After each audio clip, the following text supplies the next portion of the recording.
ಅದು ಸ್ಟಾರ್ಟಿಂಗಲ್ಲಿ ಸ್ವಲ್ಪ ಕನ್ಫ್ಯೂಷನ್ ಇತ್ತು. ಈಗ ಅದೆಲ್ಲ ಬಗೆಹರಿದಿದೆ.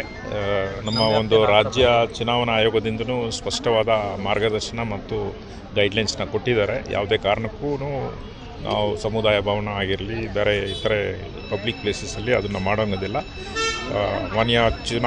ಭಾರತ ಚುನಾವಣಾ ಆಯೋಗದ ನಿರ್ದಿಷ್ಟ ಗೈಡ್ಲೈನ್ಸ್ ಪ್ರಕಾರ ಪ್ರತಿಯೊಂದು ಮನೆಗೆ ಕೂಡ ವಿಸಿಟ್ ಮಾಡಬೇಕಾಗುತ್ತೆ. ಅದು ಕಂಪಲ್ಸರಿಯಾಗಿ ಈ ಒಂದು ಚಟುವಟಿಕೆಯಲ್ಲಿ ಅದು ಸಕ್ಸಸ್ಫುಲ್ ಆಗೋದಕ್ಕೆ ನಮ್ಮ BLOsನ ನಾವು ಅವ್ರ ಜೊತೆ ನಿಯೋಜನೆ ಮಾಡಿದ್ದೀವಿ. ಸೊ ಯಾಕೆ ನಮ್ಮ ವಾಟರ್ ಮ್ಯಾನ್ಗಳು ಪ್ರತಿಯೊಂದು ಏರಿಯಾ ಗೊತ್ತಿರುತ್ತೆ, ಮನೆ ಗೊತ್ತಿರುತ್ತೆ. ಅದಕ್ಕೋಸ್ಕರ ಎಲ್ಲರನ್ನೂ ಕವರಪ್ ಮಾಡೋದಕ್ಕೆ ಈಸಿ ಆಗೋ ಒಂದು ಉದ್ದೇಶದಿಂದ ಇದು ಮಾಡ್ತಾಯಿದ್ದೀವಿ. ಈಗ ಚೆನ್ನಾಗಿ ನಡೀತಾ.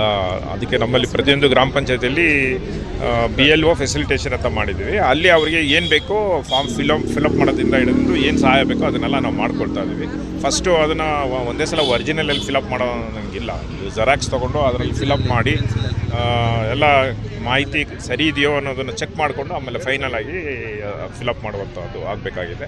ನಮ್ಮ ಪಂಚಾಯತಿಗಳಲ್ಲಿ ಯಾರಿಗೆ ಈ ಥರ ಅನಾನುಕೂಲ ಆಗ್ತಾಯಿದೆ ಅಂತ BLO ಫೆಸಿಲಿಟೇಷನ್ ಸೆಂಟ್ರಲ್ಲಿ